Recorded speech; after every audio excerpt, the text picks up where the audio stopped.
My name is Amy Walsh. I'm 35 years old, and I'm a first lieutenant in the United States Army. In the suffocating silence of that Lancaster County, Nebraska courtroom, I never imagined the cruelest enemy I'd ever face would be my own brother. When his lawyer stood up in court and called me unstable, I thought I'd heard the worst of it. But then Gordon looked me dead in the eye, a smirk twisting his lips, and told the judge I was unworthy of our father's name. That one word, unworthy, cut deeper than any wound I'd ever carried. Moments later, his wife Clarissa turned to a neighbor sitting behind them and whispered just loud enough for me to hear, "Damaged goods always cause trouble." And in that moment, I realized my family wasn't just turning their backs on me, they wanted to erase me.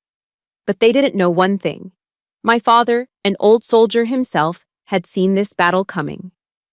Before I tell you my story, let me know where you're listening from in the comments, and hit subscribe if you've ever had your own family try to erase you just because you were different. The sharp crack of the judge's gavel echoed the shattering of my world. The sound hung in the air, a final percussive punctuation to my brother's lies. The hearing was adjourned.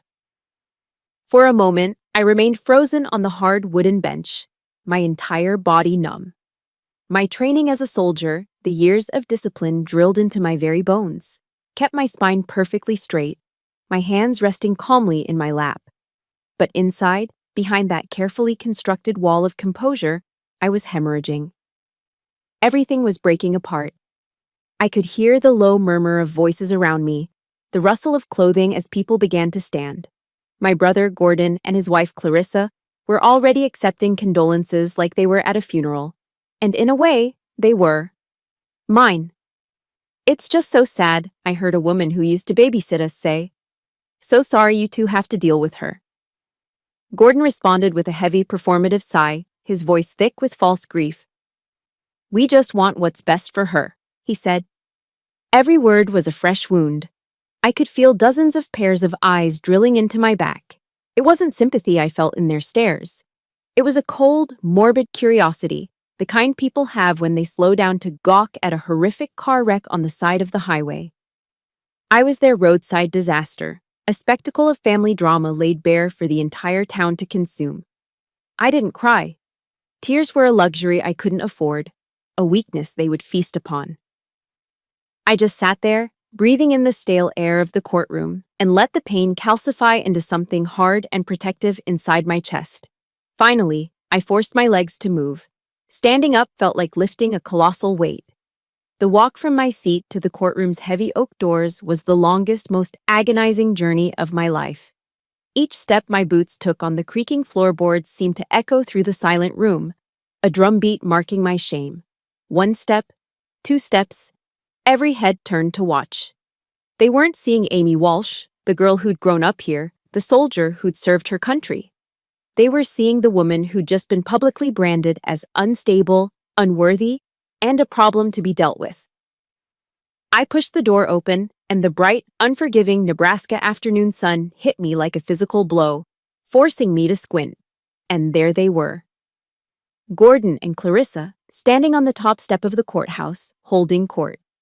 They were surrounded by a small group of neighbors and old family friends, their faces a mixture of pity and grim satisfaction. When Gordon saw me, his expression of concern deepened, but his eyes were cold and triumphant. He raised his voice just enough to carry across the courthouse lawn, a deliberate act of public execution. "We just hope she gets the help she so desperately needs," he announced to the crowd, shaking his head sadly. The words, wrapped in the guise of love, were the cruelest thing he could have said. It wasn't an attack. It was a character assassination disguised as kindness. I ignored them. I kept my gaze fixed on my old Ford pickup parked across the street and started walking. My path took me right down the center of Seward's Main Street, a street where I knew every crack in the sidewalk. I passed the Seward family diner, the greasy spoon where I'd waitressed every summer during high school to save for college. Through the large plate glass window, I saw Mr. Henderson, the owner who used to slip me extra pieces of pie, suddenly become intensely interested in wiping down an already clean counter, refusing to meet my eyes. A little further down, I passed the old pharmacy. I saw Mrs. Gable, my former Sunday school teacher, standing by her window. Our eyes met for a fraction of a second before she quickly, deliberately, pulled the floral curtain shut. That small, simple gesture hurt more than 1,000 insults. Their silence was their verdict. It was a universal language of rejection, spoken by the very people who had watched me grow up, who had cheered for me at graduation, who had waved flags when I left for my first deployment. My hometown was no longer my home. It had become enemy territory. By the time I reached my truck, my hands were trembling so violently I could barely fit the key into the ignition. I dropped it twice, the tinny sound of it hitting the asphalt mocking my lack of control. Finally, I slumped into the driver's seat, the worn vinyl cracked and familiar. And then my phone buzzed in my pocket. I pulled it out, expecting another hateful message, but the caller ID read, Captain Miller, my commanding officer. I took a shaky breath and answered, my voice a dry, hoarse whisper. Walsh! His voice was calm and steady, an anchor in my swirling ocean of chaos. First Lieutenant Walsh, he said. I heard there was some trouble back home. I just wanted you to know, your unit has your back. Whenever you're ready, your position is still here. His words didn't fix anything. They didn't erase the humiliation or the betrayal. But they were a lifeline. That simple statement of loyalty from a brother in arms 1,000 miles away was the only thing holding me together. In a world that had suddenly turned hostile, it was a reminder that I still belonged somewhere. I ended the call, started the engine, and pulled away from the curb. I drove past the town square, past the high school, past the edge of town where the cornfields began to stretch out toward the horizon. In my rearview mirror, the Seward water tower grew smaller and smaller until it disappeared completely. I didn't look back. There was nothing left for me there. An old piece of advice from my father surfaced in my mind, a lesson from a soldier to his daughter. Sometimes holding the line means knowing when to make a tactical retreat to regroup. I was retreating, but as the miles of empty highway unfolded before me, one single terrifying question echoed in the silence. Where do I go now? The endless miles of Nebraska asphalt blurred into a gray ribbon under my tires. I was driving on instinct, putting distance between me and the smoking crater that used to be my life in Seward. The question from an hour ago still hung in the cab of my truck, unanswered and suffocating. Where do I go now? My hands, still unsteady, gripped the steering wheel. I needed to do something, anything, to feel grounded. My eyes scanned the dashboard, the dusty vents, the radio that hadn't worked in years. I reached over and fumbled with the latch on the glove compartment, pulling it open with a tired squeak. Inside was a chaotic jumble of old registration papers, a half-eaten pack of gum, and a tire pressure gauge. My fingers dug past the clutter, searching for nothing in particular, and then they brushed against something soft and folded. Fabric. I pulled it out. It was a strip of royal blue satin, faded with age, the gold lettering nearly worn away. A Grand Champion blue ribbon from the Nebraska State Fair. And just like that, the highway, the truck, the gnawing emptiness of the present, it all dissolved. I was 16 years old again. That was the year of the General. He was a beautiful black Angus heifer, and he was my entire world. For a full year, my life revolved around him. My alarm went off at 4 a.m. every single day, long before the sun even thought about rising. While the rest of the world slept, I'd be in the barn, the cold of the Nebraska morning seeping through my jacket, my breath pluming in the air as I mixed his feed. I kept a detailed logbook, just like my dad had taught me, recording every pound of grain, every change in his mood. I'd even developed my own special blend of alfalfa hay, a secret recipe passed down from my father, who believed that true champions were built from the ground up, with hard work and attention to detail. I remembered my dad's words as he'd watched me nursing a sick calf back to health one spring. Hard work has its own value, Amy, he'd said, his voice quiet but firm. Even if no one else sees it, you know what you've done. The General wasn't just a 4-H project. He was the physical manifestation of that principle. He was my pride, my proof that I was capable, that I was more than just the quiet second-best child. He was my shot at being seen.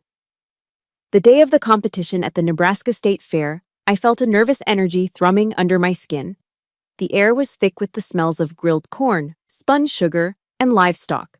The distant screams from the midway rides mixed with the lowing of cattle in the exhibition halls, creating a chaotic symphony of summer. But in my mind, everything was quiet and focused. This was my moment. And then, it happened. The judge, a stern-faced man in a crisp white shirt and a cowboy hat, walked down the line of animals. He stopped in front of the general, walked around him, and then gave a slow, deliberate nod. "We have a winner," he announced into the microphone, and the entire arena seemed to erupt. They hung the heavy, magnificent blue ribbon around the general's neck, and I burst into tears, hugging his powerful neck with a joy so pure and overwhelming it felt like my heart would explode. I had done it. All the cold mornings, all the hard work, it had all been worth it. After the awards ceremony, I led the general back to his stall.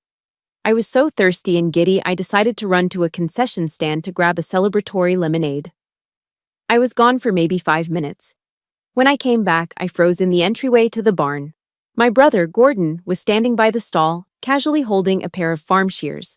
And on the general's sleek black flank, there was a huge, ugly, jagged patch where the hair had been crudely hacked off, right down to the pink skin. It was a glaring wound on his otherwise perfect coat. My heart plummeted into my stomach. Gordon just shrugged, a familiar, lazy smirk on his face. "He looked a little messy," he said, his voice dripping with false innocence. "I was just tidying him up for you." But I knew better. I knew that look in his eyes. It was a calculated act of destruction, a deliberate, petty way to mar my victory, to steal the purity of my moment. It was his way of reminding me that he would never let me have anything that was solely mine. Tears of rage and hurt blurring my vision, I ran to find my mother. I found her fanning herself in the shade near the grandstand, laughing with one of her friends. I practically sobbed as the story tumbled out of me: the ribbon, the win, the shears, the ugly patch on the general's coat. I expected outrage. I expected her to march over there and confront Gordon to defend my hard-earned victory. Instead, she let out a long, weary sigh, the kind she always reserved for my dramas. "Oh, Amy, don't be so dramatic," she said, her voice laced with annoyance. "Your brother was just trying to help. You're always so sensitive." Then she turned away from me, effectively dismissing my pain. I watched in stunned silence as she walked over to where Gordon was now standing, a tall, cold glass of lemonade in her hand. "Here you go, son," she said, her voice warm and comforting. "You look tired. Come sit down for a minute." In that single devastating moment, the pain of seeing the general's ruined coat was nothing compared to the agony that ripped through my chest. My mother hadn't just ignored my pain. She had actively chosen his side. She had comforted the vandal and punished the victim. She had looked at my masterpiece and his act of defacement and decided that his comfort was more important than my heartbreak. The long truck ride home that night was shrouded in a thick, suffocating silence. The giant trophy sat on the seat between me and Gordon, a monument to a spoiled victory. The blue ribbon lay on the dashboard, its color seeming to mock me. I stared out the window at the endless cornfields, my throat tight with unspoken grief. Then I felt a movement from the front seat. My father, who had been driving without a word, reached his right arm back, his eyes never leaving the road. His large, calloused hand searched for a moment before finding mine. He didn't say anything. He didn't need to. He simply squeezed my hand, a firm, powerful pressure that spoke volumes. It said, "I see you. I know what you did. And I am so proud of you." That silent acknowledgement from my father didn't fix the hurt, but it became a quiet cornerstone of my soul. It was a reminder that my worth wasn't determined by the approval of those who chose not to see it. Back in my truck, on that lonely stretch of highway, I reached out and gently touched the faded blue ribbon. The memory was a fresh wound, a painful map that explained how I'd ended up right here, right now, once again deemed unworthy by the two people who should have been my greatest champions. I ended up in Lincoln. It was only an hour's drive from Seward, but it felt like a different planet. The anonymity of the city was a harsh but necessary medicine. Here, I wasn't Gordon Walsh's unstable sister. I was just another face in the crowd, and that was a kind of freedom. My new life was contained within the four thin walls of a studio apartment on the second floor of a walk-up that always smelled faintly of stale cigarette smoke and the previous tenant's cat. My worldly possessions had been reduced to what could fit in my army-issue duffel bag, a few sets of civilian clothes, and a single framed photograph of my father in his dress uniform. There was no bed, no table, no chairs, just a sleeping bag on the floor and a makeshift desk made from a cardboard box. My new reality was a world away from the command and respect of being a first lieutenant. To pay the rent and keep the lights on, I took a job at an Amazon fulfillment center on the outskirts of the city. 10-hour shifts on my feet, walking miles on concrete floors, scanning, lifting, and packing boxes in a sea of other anonymous workers.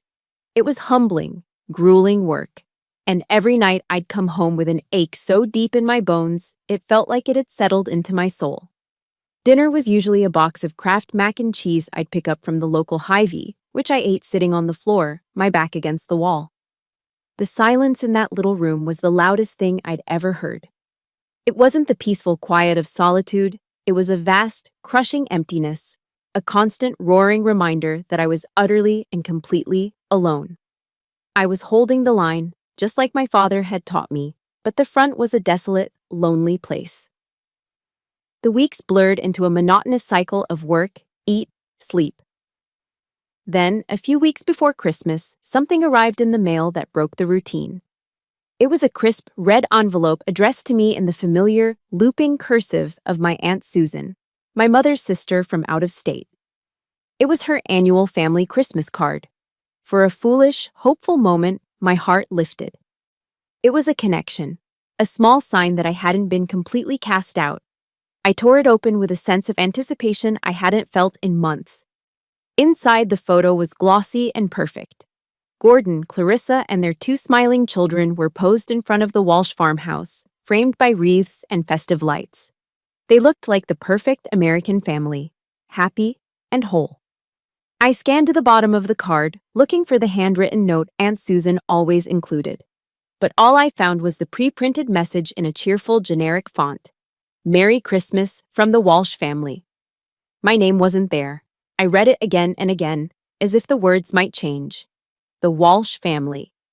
It was a formal declaration. I was no longer a part of that unit. They had literally cropped me out of the picture. The feeling that hit me was sharp and physical, like a fist slamming into my sternum, knocking all the air from my lungs. I sank down onto the floor, the card trembling in my hand, the smiling faces of the family I no longer had staring up at me. A few days later, my phone rang. It was Clarissa. I almost didn't answer, but some morbid curiosity made me press the green button. Her voice was syrupy sweet, a tone I knew meant she wanted something. "Amy, honey, how are you?" she began. "I'm fine, Clarissa," I said, my voice as flat and cold as the tile floor beneath me. "Oh, good," she chirped. "Listen, Mom just wanted me to call and make sure you got the Christmas card. Aunt Susan said she'd sent one your way." The calculated cruelty of it stole my breath. "I got it," I managed to say. "Oh, wonderful. The kids miss you so much, you know," she continued, the lie sliding effortlessly from her tongue. "They keep asking when Aunt Amy is coming home." She paused, letting the emotional bait hang in the air for a moment before delivering the real reason for her call. "By the way, have you had a chance to reconsider signing those papers? It would just make things so much easier for everyone if we could put this all behind us before the holidays." And there it was. The card wasn't an oversight. It wasn't a mistake. It was a weapon. It was a psychological operation designed to remind me of everything I had lost, to make me feel so lonely and desperate that I would surrender the one thing I had left, my father's legacy, just to be allowed back into the cold illusion of their family. It was a reminder of what I could have back, if only I would sign my life away. I ended the call without another word. The silence that followed was different. It wasn't empty anymore. It was filled with a cold, clear understanding of what I was up against. It was psychological warfare. And at that moment, I felt completely and utterly alone. If you've ever felt that kind of calculated coldness from someone who was supposed to love you, support this story with a like, and just type, "I see you" in the comments so others know they aren't alone either. That night, sleep was impossible. I sat on the floor and pulled out the small framed photo of my father. I looked into his eyes, steady and kind, and remembered something else he used to say. "Bullies only win," he'd told me once after I'd come home from school crying, "when you let them define who you are." I thought about the man in the picture, a man who had faced down real enemies, and then I thought about the quote from Theodore Roosevelt he'd framed on his office wall: "Do what you can, with what you have, where you are." The raw, aching pain from the Christmas card began to transform, hardening from a fragile grief into a cold, diamond-hard fury. They would not win. They would not define me, and they would not erase me. I would not let them. My father had left me more than a farm. He'd left me a backbone. I stood up, my body no longer feeling tired, and walked over to the cardboard box that served as my desk. I pulled out a pen and a clean sheet of paper. I was done reacting. I was done being the victim. I started to write. It wasn't a letter of surrender. It was a battle plan. They didn't just want the farm. They wanted to erase any trace that I ever existed. And I was about to show them just how hard a ghost could fight back. My battle plan, drafted in the cold fury of my lonely apartment, felt less like a strategy and more like a suicide mission. The fury had given me focus, but it hadn't given me reinforcements. After a few more weeks of the grueling 10-hour shifts and silent dinners on the floor, the loneliness started to eat away at the edges of my resolve. It was a corrosive acid, and I knew if I let it, it would dissolve my backbone completely. I needed to be around people who understood the language of service, who knew what it meant to hold a line. I needed to be around soldiers. One evening after work, instead of driving back to my empty apartment, I found myself pulling up Google Maps and typing in 3 letters, VFW. The closest one was Post 131, a squat brick building on the other side of Lincoln. My heart hammered against my ribs as I parked my truck. I almost put the key back in the ignition and drove away. What was I even doing here? Walking into a room full of strangers felt like exposing a raw nerve. But the thought of another night alone in that silent room was worse. I took a deep breath, got out of the truck, and walked toward the door. The moment I pushed it open, a wave of familiar sensations washed over me. It wasn't a smell of luxury or comfort, but of authenticity.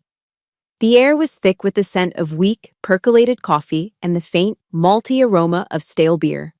It smelled like every VFW hall I'd ever been in with my father. The lighting was dim, the wood-paneled walls covered with history. Faded American flags stood proudly in the corners, their edges slightly frayed. Black and white photographs of young men in uniform from forgotten wars stared out from dusty frames, their eyes full of a resolve I recognized. It wasn't fancy, but it was real. A couple of older men, grizzled veterans with worn-out ball caps, were playing a quiet game of cards at a corner table. Another sat alone, engrossed in a newspaper. When I stepped inside, they all looked up.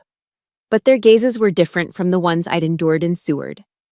There was no morbid curiosity, no judgment.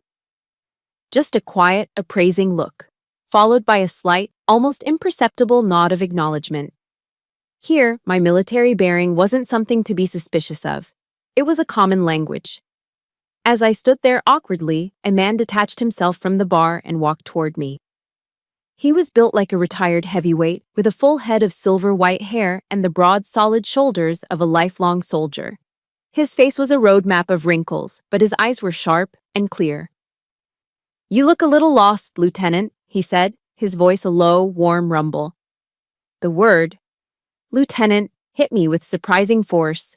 He hadn't seen a broken woman. He'd seen a rank, an identity I was proud of. He stuck out a hand that felt like a leather work glove. "They call me Sarge," he said. "Sarge Henderson, Marine Corps, Vietnam." I shook his hand. "Amy Walsh, Army." I was still on high alert, my internal defenses raised. But as I looked into his eyes, I saw something that disarmed me, an unspoken understanding. He didn't ask what I was doing there, or why I looked like I was carrying the weight of the world. He didn't pry, or push. He just saw me. He took in my worn-out work clothes, the exhaustion etched onto my face, and asked the simplest, kindest question I had heard in months. Have you eaten dinner? I think I just shook my head, unable to speak past the lump forming in my throat. Well, that won't do, he said decisively. Come on. My wife Maria always makes too much. Let's go. Before I could protest, he was leading me out the door and to his old pickup truck. We drove to a small, tidy house in a quiet suburban neighborhood.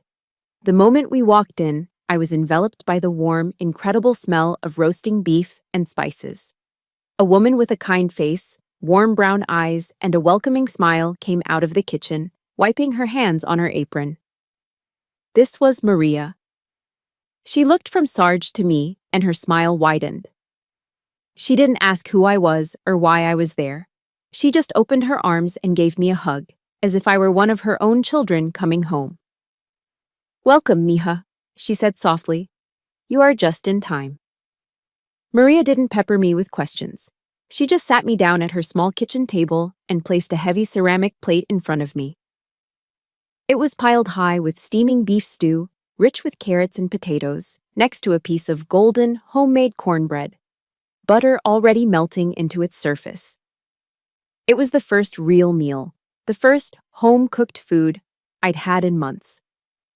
As I took the first bite, the warmth of the stew spread through me, chasing away a chill I didn't even realize I had. It was more than just food, it was nourishment for a starving soul. The simple, unconditional kindness of these two strangers began to melt at the thick ice that had formed around my heart. After dinner, while Maria clattered softly in the kitchen, cleaning up, Sarge led me out to the small back porch. He handed me a steaming mug of black coffee, and we sat in comfortable silence for a while, listening to the sound of crickets in the cooling night air. I don't know what kind of battle you're fighting, Amy, he said finally, his gaze fixed on the dark outline of his backyard. But I know this. No soldier fights alone. The family you're born into, you don't get to choose them. But the family you serve with, the one you fight alongside, the one you choose to stand with, that's the one that matters. That's your real squad.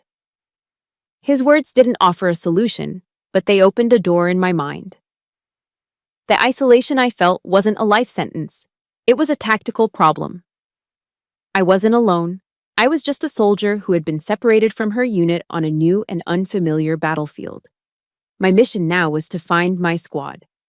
As I looked up, I noticed a small brass plaque on the wall of the porch. It was a quote from an old general, George S. Patton. Success is not measured by what you accomplish, it read, but by the opposition you have encountered and the courage with which you have maintained the struggle against overwhelming odds. For the first time in a long time, I felt a flicker of hope. I wasn't just surviving anymore, I was fighting. For the first time in months, I walked up the stairs to my apartment with a feeling that wasn't dread. The warmth from Sarge and Maria's kitchen seemed to linger with me, a protective shield against the loneliness that usually greeted me at the door. I had a squad, or at least the beginnings of one. I had a battle plan. I had hope. I unlocked my door, stepped inside, and was about to flick on the light when I was stopped by a sharp rap on the door I'd just closed. My heart leaped into my throat. I wasn't expecting anyone. I peered through the peephole, and the fragile warmth inside me instantly turned to ice. It was Gordon and Clarissa. They were standing in the dim hallway, beaming, a large wicker basket laden with goodies held between them. My entire body went rigid. This was my safe space, my bunker, and the enemy was at the gate. I took a half-second to compose myself, plastering a neutral expression on my face, and opened the door. Amy! Gordon's voice was a booming, sickeningly cheerful sound that was far too large for the narrow hallway. There you are, sis. We were so worried about you. Mom insisted we drive down and check in. He didn't wait for an invitation. He and Clarissa swept past me into my tiny apartment, bringing with them the scent of Clarissa's expensive perfume and the overwhelmingly sweet smell of fresh pastries from the basket. It was a full-scale invasion. Clarissa's eyes did a slow, deliberate sweep of my studio, taking in the sleeping bag on the floor and the cardboard box I used as a table. A look of perfectly crafted pity crossed her face. "Oh, Amy," she said, her voice dripping with false sympathy. "You're living here? It's so cozy." The word cozy was a dagger wrapped in velvet. The basket was placed on my floor, the only available surface. I recognized the logo on the wax paper wrapping instantly. The Rabbit Hole Bakery, our favorite spot in Seward. It was a calculated move, a Trojan horse filled with nostalgia, designed to remind me of a home they were now dangling in front of me like a prize. They settled onto my sleeping bag as if it were a sofa, forcing me to stand. The interrogation began, masked as concern. Gordon started the performance, his face a mask of regret. He talked about misunderstandings and the pressure he'd been under. He claimed he had overreacted in court, that he'd only ever wanted to protect me. It was a masterful, blame-shifting monologue that painted him as the burdened older brother, forced to make a difficult choice for my own good. Then Clarissa tagged in.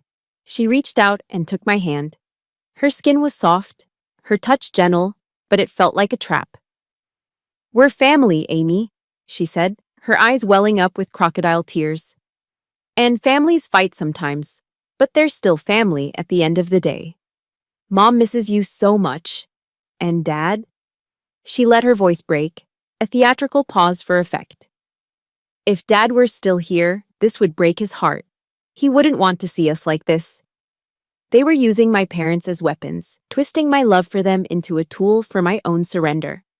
I felt the carefully constructed walls around my heart begin to tremble.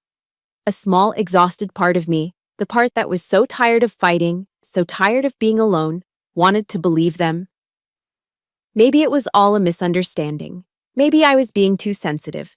The thought was a seductive poison. I remembered a lesson from a psychological warfare training I'd attended at Fort Huachuca. The instructor had said, "Your enemy will always attack what they perceive to be your weakest point, your hope and your compassion. Turn them into your armor. Don't let them become your burden." Just as I felt myself starting to sway, Gordon delivered what he thought was the final, decisive blow. He leaned forward, his voice dropping to a conspiratorial, man-to-man tone. "Listen," he said. "I've been talking to the lawyer. There's a way we can make all of this go away, nice and clean. You just have to sign a small agreement, a settlement. I'll make sure you're taken care of. We'll set you up with a monthly allowance, a generous one. You won't have to work in that warehouse anymore." He gestured vaguely, as if the place were contaminated. "You can have a peaceful life." Clarissa squeezed my hand. "And you can come home," she added, her voice a soft, tempting whisper. "You can be part of the family again." The offer hung in the air, shimmering like a mirage in the desert. A life without the bone-deep ache from my job. A life without the crushing loneliness. A life without this fight. It was everything the exhausted part of me craved. It was an easy way out. My resolve wavered. I was so tired. Maybe it was worth it just to make it all stop. I almost said yes. I almost surrendered. But then, I saw it. It was a fleeting, almost imperceptible thing. As Gordon finished his sales pitch, his eyes flicked toward Clarissa for a fraction of a second. It was a look of shared, smug triumph. A look that said, "We've got her." And in that instant, the fog of their manipulation vanished. My vision became crystal clear. This wasn't an act of kindness. This was a closing tactic in a negotiation. They weren't offering me a home. They were offering me a gilded cage. They didn't want their sister back. They wanted my signature on a legal document that would make me disappear quietly and permanently. The memory of Sarge's back porch, the taste of Maria's beef stew, the feeling of genuine, unconditional kindness. It all came rushing back. A powerful antidote to the poison they were trying to feed me. I knew the difference between real family and a performance. And this was a 3-act tragedy of lies. I pulled my hand from Clarissa's grasp. I took a deep, steadying breath, letting it fill my lungs with the stale air of my own independent life. The silence stretched, thick with their anticipation. I looked my brother dead in the eye. "No," I said. The word was quiet, but it landed in the small room with the force of a grenade. It was calm, definitive, and absolute. My answer is no. My quiet two-letter word of defiance shattered the fragile peace talks in my apartment. Gordon's face, which had been a mask of concerned brotherly love, collapsed into something ugly and real. The warmth vanished from his eyes, replaced by a familiar, cold fury. Clarissa gasped theatrically, as if I'd just slapped her. They left without another word. The rabbit hole bakery basket abandoned on my floor like an unexploded bomb. For a few days, an unnerving silence followed. I knew it was the calm before the storm. Gordon was not a man who took no for an answer. The storm broke on a Tuesday evening under the harsh, buzzing fluorescent lights of a Walmart supercenter parking lot. I had just finished a grueling shift at the warehouse and was on my way home, making a quick stop for groceries. I was loading the last of the plastic bags into the bed of my truck, my muscles aching, my mind already on the blissful emptiness of my apartment. That's when their SUV screeched into the empty space behind me, blocking me in. My whole body tensed. Gordon flung his door open and stomped toward me. The mask was completely gone now. His face was twisted into a snarl of pure, unfiltered rage. Clarissa got out on the passenger side, her arms crossed tightly over her chest, her expression one of utter contempt. "What the hell do you think you're doing, Amy?" he roared, his voice echoing in the vast, mostly empty lot. A couple pushing a shopping cart a few rows over stopped and stared. "Who do you think you are, turning down my kindness like that?" Kindness? The word was so absurd, so twisted, that for a second I almost laughed. I closed the tailgate of my truck with a loud slam, the sound punctuating the tense silence. I kept my voice low and even, the way I would with an unstable civilian overseas. De-escalate. "I already gave you my answer, Gordon," I said, trying to move around him toward my driver's side door. "Please, just leave me alone." He sidestepped, blocking my path. He was bigger than me, and he used his physical presence to intimidate, puffing out his chest. He let out a short, ugly laugh that held no humor. "Leave you alone?" he sneered. "You started this. You're the one who couldn't just be grateful. But I'm going to give you one last chance." He lowered his voice, leaning in so only I could hear the venom in his words. "You're going to sign those papers, or I swear to God the first call I make will be to your commanding officer. I'll send him your medical file, all of it. I'll tell him you're a danger to yourself and a liability to your own unit. You won't just lose the farm, Amy. You will lose everything." And that was it. The breaking point. The final straw. The drop of water that made the dam burst. In that moment, he wasn't just my greedy, manipulative brother anymore. He was an enemy combatant who had just crossed a sacred line. He wasn't just threatening my inheritance. He was threatening my honor. He was threatening my career. He was threatening the integrity of the United States Army and the safety of the soldiers I was sworn to lead. He was threatening the only part of my life that I had built for myself, the one thing that was truly mine, the one place I'd always been judged on my merit, not my gender or my family's twisted dynamics. Something inside me, a core of compressed rage and pain I'd been sitting on for months, for years really, finally detonated. It was a white-hot, silent explosion that burned away all the fear, all the hurt, all the self-doubt. I didn't yell. I didn't cry. I simply stopped reacting and started acting. It was pure instinct, the honed reflex of a soldier cornered and left with no option but to attack. I took one deliberate step forward, closing the distance between us. I squared my shoulders and looked him directly in the eye. For the first time in my life, I wasn't his bullied little sister. My gaze was as cold and hard as polished steel. And for the first time, I saw a flicker of fear in his eyes. He actually took a half step back. My voice, when it came out, wasn't loud.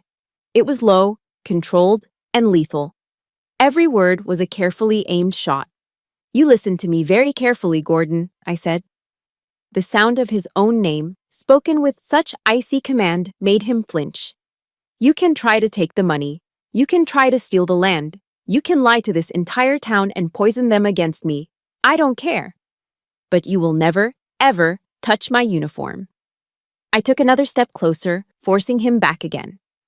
Clarissa's smug expression had melted into one of genuine shock.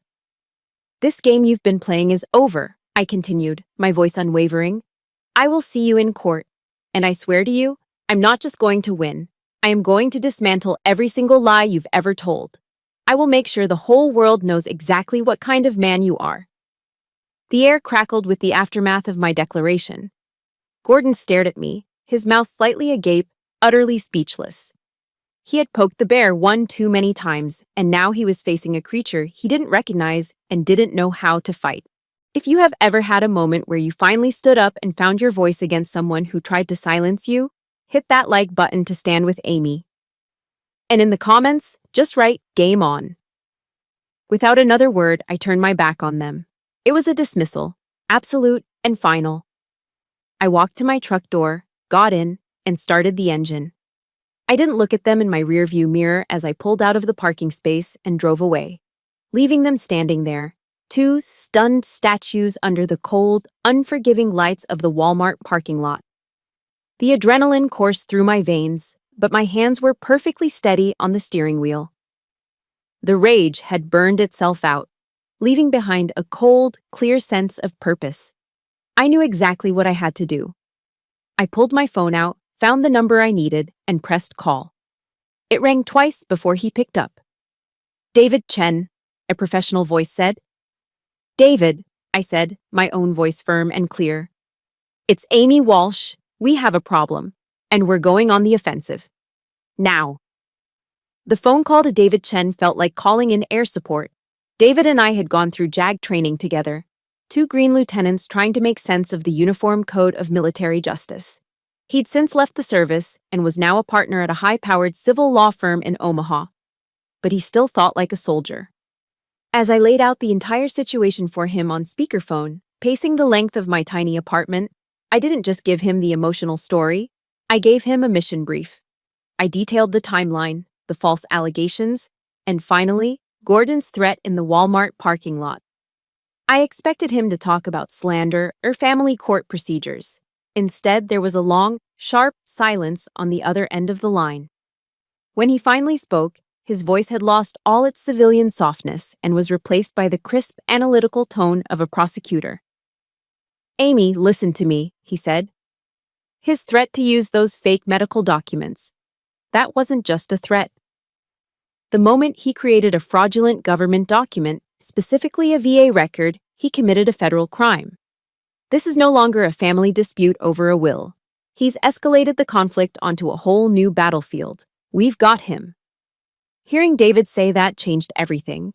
It validated my outrage. This wasn't just a messy family fight, it was a felony. My brother wasn't just a bully, he was a criminal. "We need concrete evidence, David," I said, my mind already shifting into tactical mode. "It's his word against mine." "Then we need to find it," he replied. After we hung up, I started doing what the Army had trained me to do: intelligence preparation of the battlefield. I analyzed my adversary. Gordon's strengths were his ruthlessness and his ability to manipulate people. His weakness was his arrogance. He believed he was smarter than everyone else, especially me. But as I mapped out my strategy, a memory surfaced, a ghost of a conversation with my father a few years ago, back when his mind was still sharp. We were sitting on the porch, and he was talking about a neighbor's dispute. "When the fox is in the henhouse, Amy," he'd said, looking out at the fields, "you look in the book about Gettysburg." It was a code. It had to be.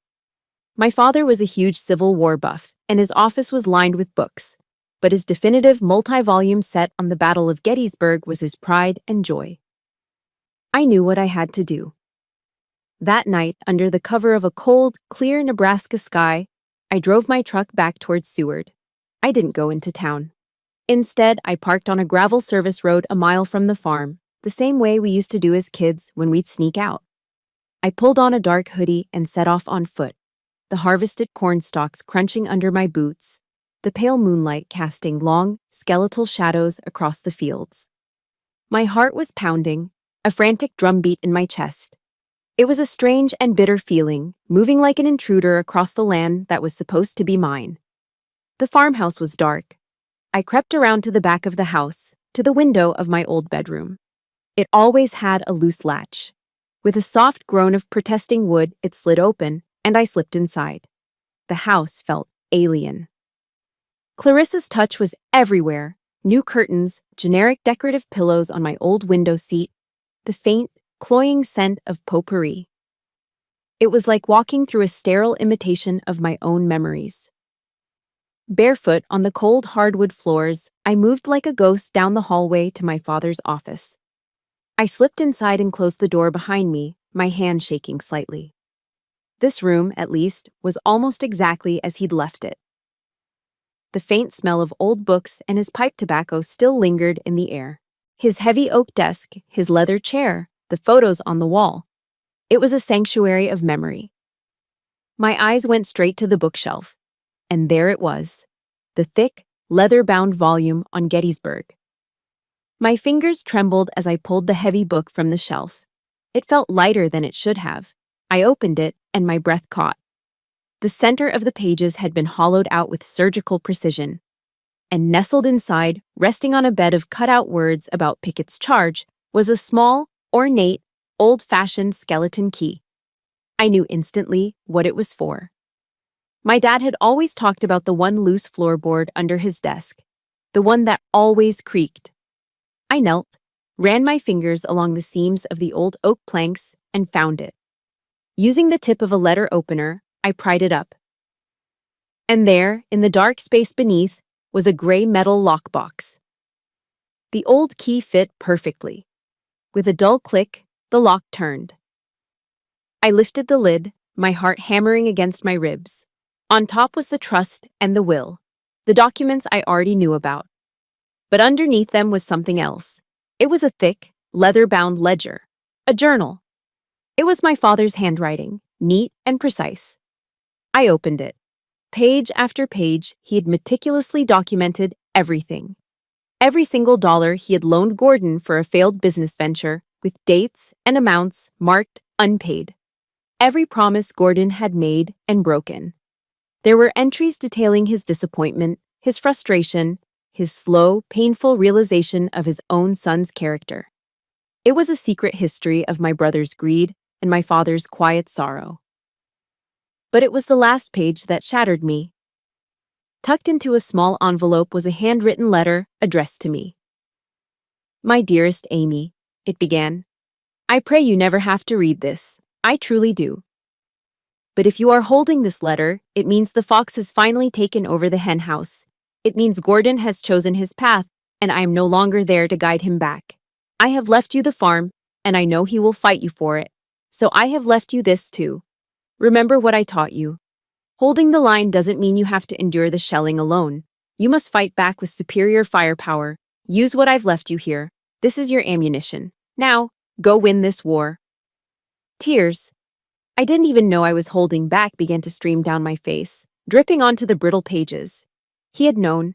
He had seen it all coming, and he had armed me from beyond the grave. This wasn't just a ledger, it was a weapon. This wasn't just a letter, it was my father's final command. I carefully placed everything back in the box, slipped it into a canvas bag, and left the house the same way I came. As I walked back across the moonlit fields, the cold metal of the box felt heavy and real in my hands. I reached inside my pocket and closed my fist around the old skeleton key. It was no longer just a key. It was my father's faith in me, made solid. It was the key to my victory. The day of the final hearing, I walked into the courtroom feeling a strange sense of calm. The fear and humiliation that had once suffocated me in this very room were gone, replaced by the cold, clear focus of a soldier before a mission. I didn't look at my brother. I didn't look at the familiar faces from Seward filling the benches behind him. I looked at the American flag standing behind the judge's bench, and I silently recited my oath of commission. I wasn't just fighting for a farm anymore. I was fighting for every soldier whose honor had been questioned by people who would never understand the meaning of the word. Gordon's lawyer began, his voice oozing with confidence. He presented the forged medical documents with a flourish, stacking them neatly on the witness stand. Then Gordon took the stand, his face a perfect portrait of brotherly anguish. He launched into a heart-wrenching monologue about his sleepless nights. his worry for his troubled sister, and his solemn duty to protect me from myself. He dabbed at his dry eyes with a handkerchief. "I love my sister," he said, his voice thick with emotion as he looked toward the jury box. "That's why I have to do this. It's the hardest thing I've ever had to do." A ripple of sympathetic murmurs went through the gallery. Behind him, Clarissa played her part perfectly, dabbing at her own eyes with a silk handkerchief. They were putting on an award-winning performance, and the entire room was captivated. Then, it was our turn. My lawyer, David Chen, stood up. He didn't argue. He didn't object. He simply walked to the podium with a calm, almost serene confidence. "Your Honor," he said, "we have no questions for Mr. Walsh at this time. The defense calls its first witness, Mr. Marcus Thorne." A man in a crisp dark suit walked to the stand. He carried an air of no-nonsense authority.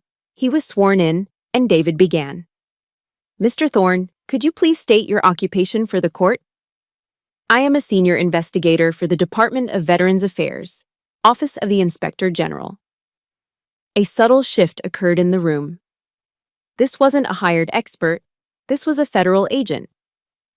David had him authenticate Gordon's submitted documents, which were projected onto a large screen for everyone to see. Mr. Thorne, in a dry, clinical monotone, began the systematic execution of my brother's lies.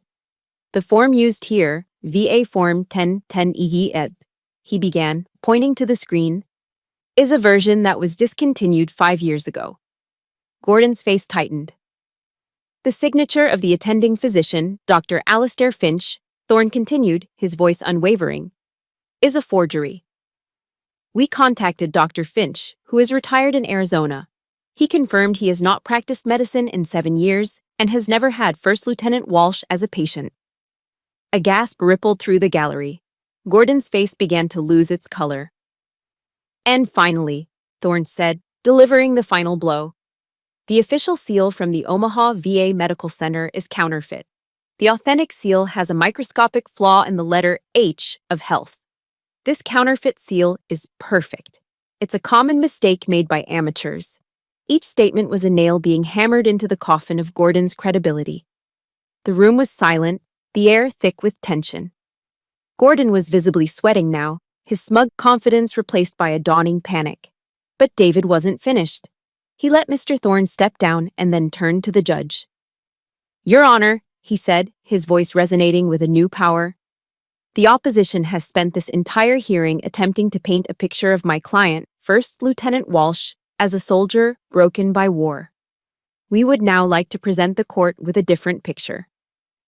An aide dimmed the lights.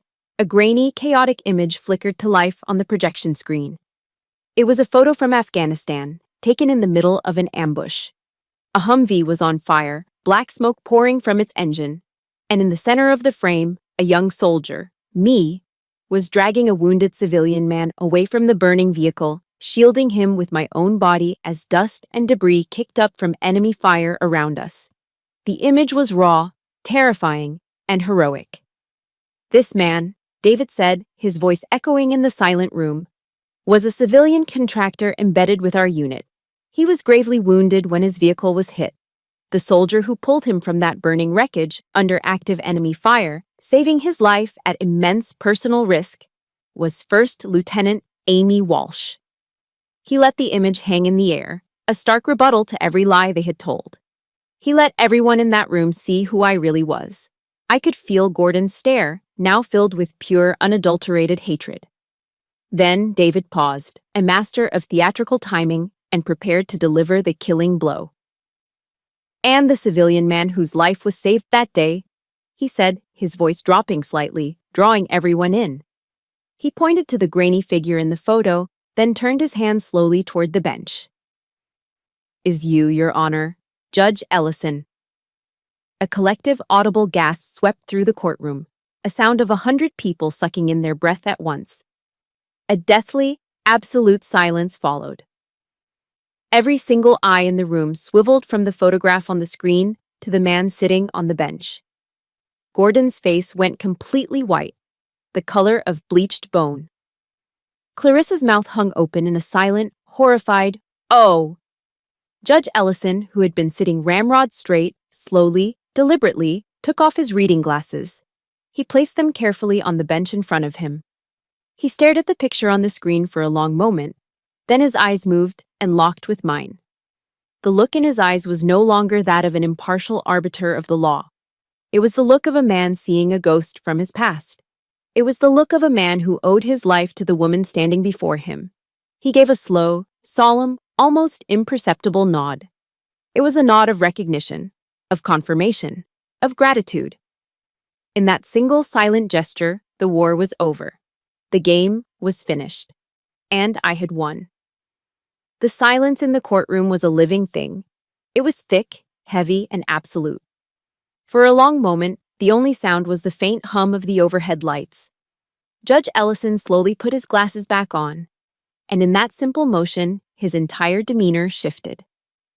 The look of personal recognition was gone, replaced by the formidable authority of the bench. The judge was back in control. He cleared his throat, and the sound was like a thunderclap in the stillness. He fixed his gaze not on me, but on Gordon's lawyer. "Counselor for the plaintiff," he said, his voice dangerously calm and laced with steel, "I strongly suggest you reconsider your client's entire petition. Before the U.S. Attorney's Office has a conversation with him about the penalties for fabricating federal documents." The threat was unmistakable, a public and lethal blow. Gordon's lawyer paled, stammering something incoherent.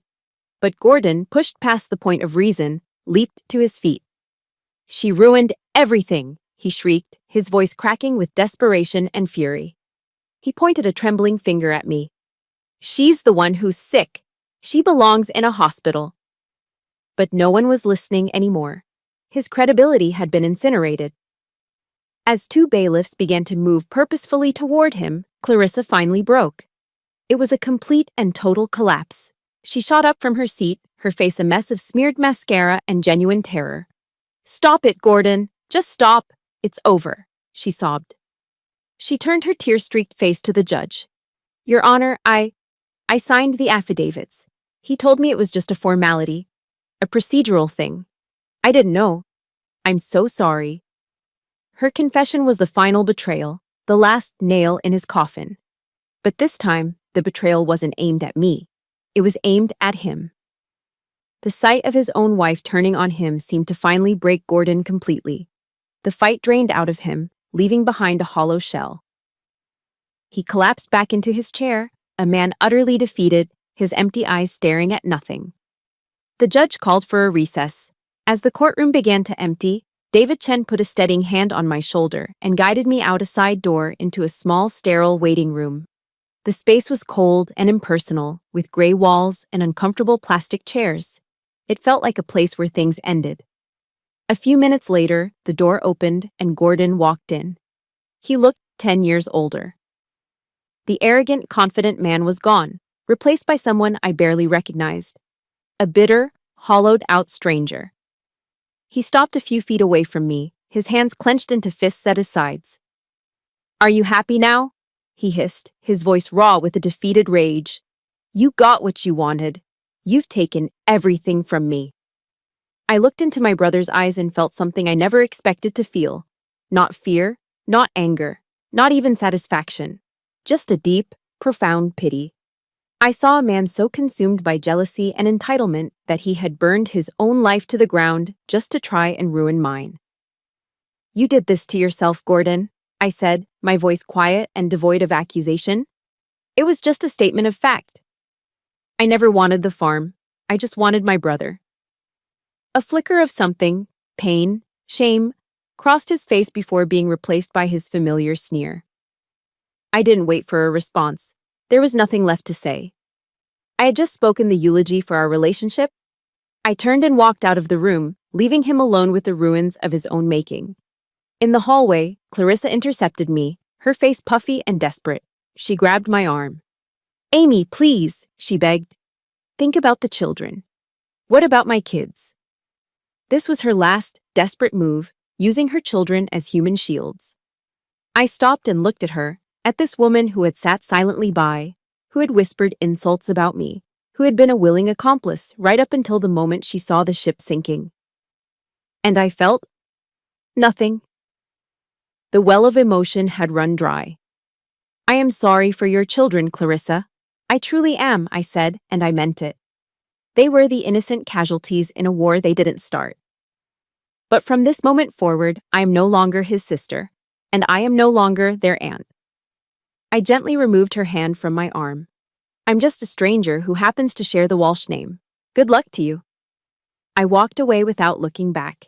Each step I took down that long marble hallway felt lighter than the one before. It was the feeling of a massive, crushing weight being lifted from my shoulders, a burden I'd carried my entire life.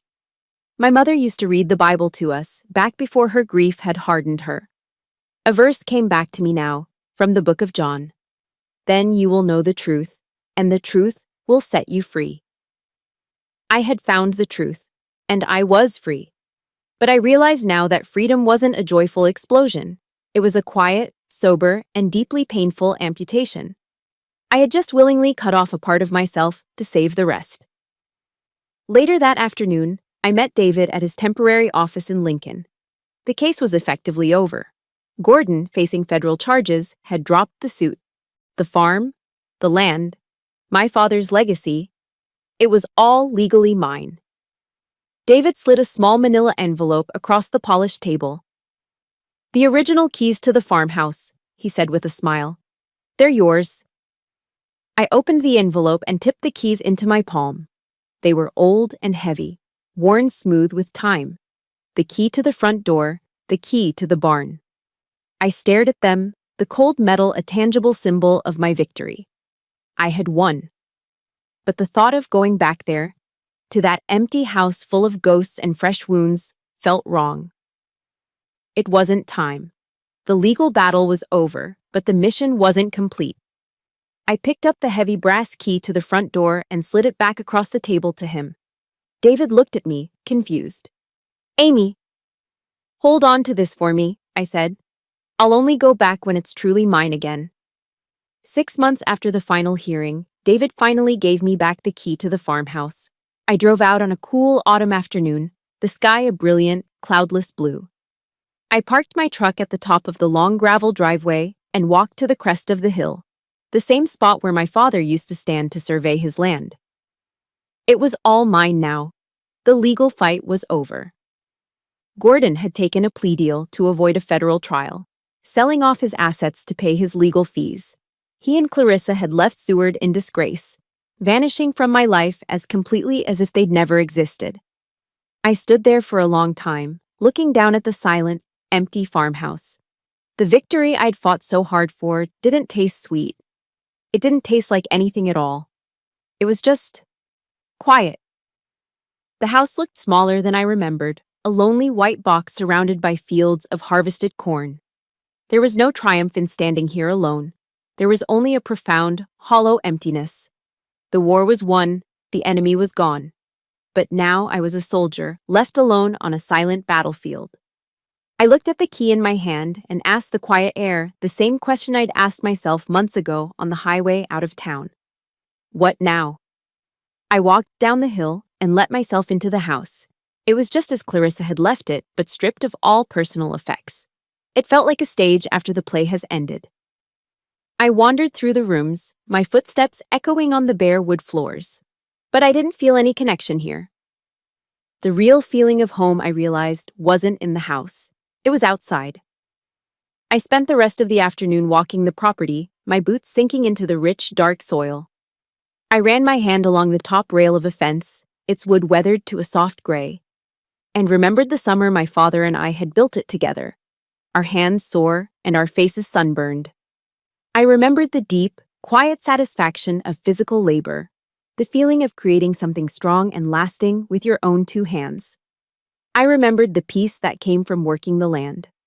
As the sun began to set, casting long golden rays across the fields, I thought of Sarge Henderson and his simple, life-altering question. Have you eaten dinner? I thought of Maria's warm kitchen. And then I thought of the soldiers I had served with, the young men and women who came home from the chaos of war only to find themselves lost in the quiet of civilian life, struggling to find a new mission, a new purpose. I thought about how many of them came from farming backgrounds, how a connection to the land was written into their DNA, and how that connection was severed when they put on a uniform. An idea began to form, not as a flash of lightning, but as a slow, steady dawn breaking over the horizon of my mind. This farm, this land, it shouldn't be a monument to a painful past. It shouldn't be a prize I'd won in a bitter family war. It needed to be a launching pad for the future. My father had left me this land as a legacy.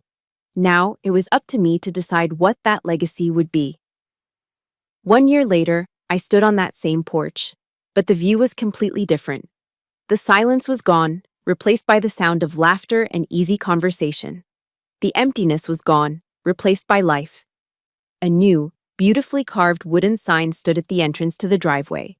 It read, "Walsh Valor Retreat," and underneath, a simple, powerful slogan: "Holding the Line." In partnership with a national nonprofit, the Farmer Veteran Coalition, we had transformed the farm. It was now a transitional therapeutic center for returning service members. The front yard was no longer just grass. It was filled with veterans and their families. Over by the newly repaired barn, a small group was learning the basics of equine therapy, their quiet focus on the horses a form of meditation. In the vast fields behind the house, others were working in a large community garden, their hands in the soil, learning to cultivate and grow, not just plants, but a new sense of purpose. A few small families were simply sitting on picnic blankets, reconnecting in a place that felt safe, surrounded by people who understood their journey without a single word needing to be spoken. I watched it all, my heart full to the point of breaking. An older gentleman came to stand beside me, leaning against the porch railing. It was Judge Ellison, now retired. He looked out at the scene, a soft smile on his face. He didn't say anything, just gave a quiet, approving nod. From inside the house, the incredible smell of Sarge Henderson's famous beef stew wafted out. He and Maria were in the kitchen, volunteering their time, serving food that healed more than just hunger. They had become the heart of this place. My gaze drifted to the wall inside the living room, where my father's portrait now hung in a place of honor. I looked at his kind, steady eyes and knew, with a certainty that settled deep in my bones, that he would be proud. The land wasn't just producing corn anymore, it was producing hope. My war was over. The fight for my inheritance, for my name, for my very existence, was done. But my mission, the mission to hold the line for my brothers and sisters in arms, to give them a place to regroup and find their own way forward, that had just begun. My family had tried to erase me, to write me out of the story. They failed. Instead, I had picked up the pen and written a new legacy, not just for me, but for all of us. And it was a legacy of valor, of resilience, and of coming home. Thank you for listening to my story. My battle for the farm is over, but I learned that the most important ground we can ever hold is the one we build for ourselves, surrounded by the people we choose. Everyone has a front line they have to hold, and I truly believe no one should have to do it alone. In the comments, I'd love to hear about just one person who became the family you chose when you needed it most. If you believe that our past does not have to define our future, please hit the like button and subscribe for more stories of resilience and new beginnings. Thank you for being part of my squad today.